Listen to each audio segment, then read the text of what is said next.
জাতির শ্রেষ্ঠ সন্তান আমাদের যুবক ভাইরা সম্মানিত সাংবাদিক বন্ধুগণ প্রিয় ইউনিভার্সিটি আসসালামু আলাইকুম ওয়া রাহমাতুল্লাহি ওয়া বারাকাতুহু। ওয়ালাইকুম আসসালাম ওয়া রাহমাতুল্লাহি। সম্মানিত হাজিরিন, আমরা বাংলাদেশে একটি নতুন স্বপ্ন দেখতে চাই। বিগত বস্ত্রপ্রথা রাজনীতিকে আমরা অতিক্রম করে মাটি এবং মানুষের মাঝমূল এবং কৃষকের সাধারণ মানুষ এদের ঘামে নির্মিত বাংলাদেশকে আমরা ন্যায় এবং ইনসাফের ভিত্তিতে গঠন করতে চাই। গতকালকে বাংলাদেশ জাতীয় আমির ডক্টর শফিকুর রহমান বাংলাদেশের মিডিয়ার জন্য একটি হোটেলে আগামী বাংলাদেশ কেমন হবে তাকে চিত্র দিয়ে তুলে ধরেছেন। আমাদের মূল বিষয় হল নিরাপদ এবং একটি মানবিক বাংলাদেশ, যে নিরাপদ বাংলাদেশে সব দলের মানুষ, সব মতের মানুষ, সব পথের মানুষ, সব ধর্ম এবং শ্রেণী পেশার মানুষ নিরাপদ থাকবে এবং সবাই সমান সুযোগ গ্রহণ করবে। এমন একটি আমরা বাংলাদেশ চাই। আমরা আশা ভারত সরকারের যে নির্বাচন আমাদের সামনে রাখতে আমরা দুটি কাজ করব।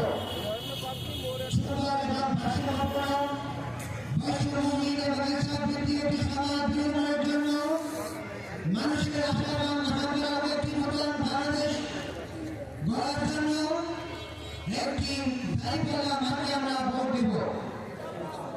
যে মাঠটা শুধুমাত্র আমাদের কোনো একটি দলীয় মাঠ নয়, যে মাঠটা হলো ন্যায় এবং ইনসাফের মাঠটা, যে ইনসাফ জীবনের পাল্লাতে আমাদের নীতি এবং পরিমাপ মাপা হবে, পরকালে এবং ভালো এবং মন্দের মধ্যে পার্থক্য নির্ণয় করা হবে।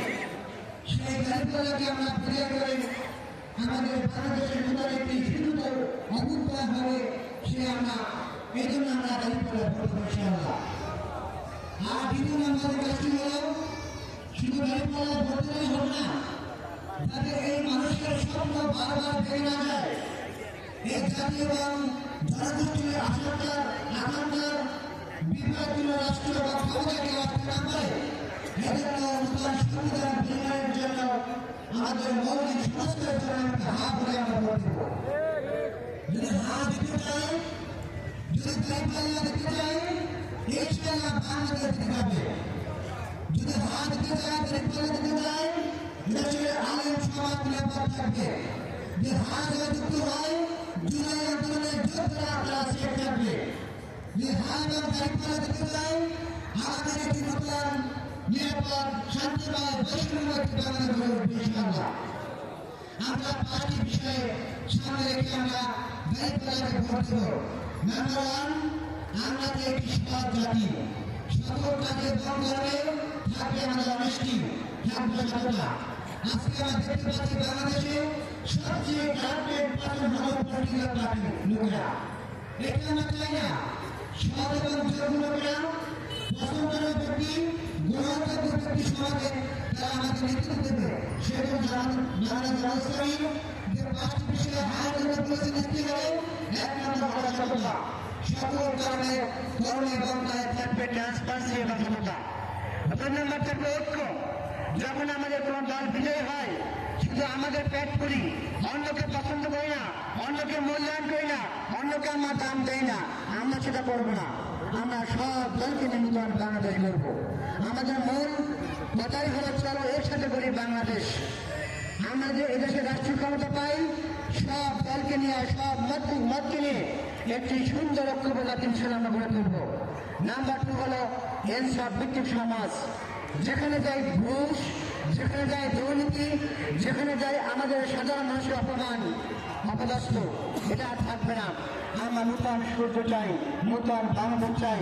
এই অসংখ্য মানুষের ফাঁসি এবং গুম হত্যা, সর্বশেষ 14শত তাজা প্রাণের বিনিময়ে আমরা আর পিছনে পেতে চাই না। সুতরাং আমরা আগামী বাংলাদেশ দলীয় ভিত্তিতে মূল্যায়ন হবে না। আগামীর বাংলাদেশ হবে দক্ষতার ভিত্তিতে একটি সুন্দর বাংলাদেশ। যারা দক্ষতা থাকবে তিনি সামনে আগাবেন, তিনি নেতা হবেন, তিনি চাকরি পাবেন, তিনি মূল্যায়িত হবেন। আর দলবাদ কি এদেশে আর থাকবে না ইনশাআল্লাহ। 5 নম্বর হলো কর্মসংস্থান। এদেশের যুবকদেরকে আমরা বলি যে আমরা দেবো বেকার ভাতা।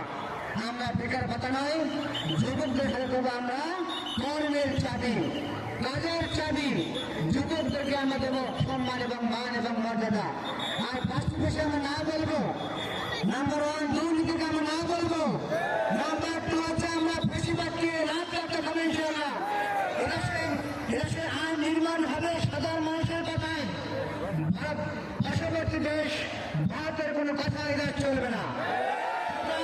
আমরা বেশিরভাগ বিরোধী আধিপত্যবাদ বিরোধী একটি বাংলাদেশ গঠন করতে হবে ইনশাআল্লাহ। এদেশে আমাদের ব্যাঘাত দূর করা হবে। আর সর্বশেষ কথা হলো মানুষের জীবনে যে কাজটি অতিষ্ঠ করেছে তা হলো চাঁদাবাজ। এই চাঁদাবাজ এবং ধান্দাবাজ এবং দখল বাণিজ্য বাংলাদেশ থেকে চিরতরে জুতা বিচার করা হবে ইনশাআল্লাহ। সবাইকে আগামী নূতন বাংলাদেশ করার জন্য, একটি শান্তি এবং মানবিক বাংলাদেশ করার জন্য আসুন দাঁড়িপাল্লায় ভোট দিয়ে, হায়ের পথে ভোট দিয়ে আমরা নূতন বাংলাদেশ গড়ে তুলি। রাজার ছেলেরা রাজা হবে না, কৃষকের ছেলে রাজা হবে, মজুমার ছেলে রাজা হবে, সাধারণ ছেলে ঘরের ছেলে রাজা হবে, চাকরিজীবী হবে, ব্যবসায়ী হবে। আসসালামু আলাইকুম ওয়া রাহমাতুল্লাহ।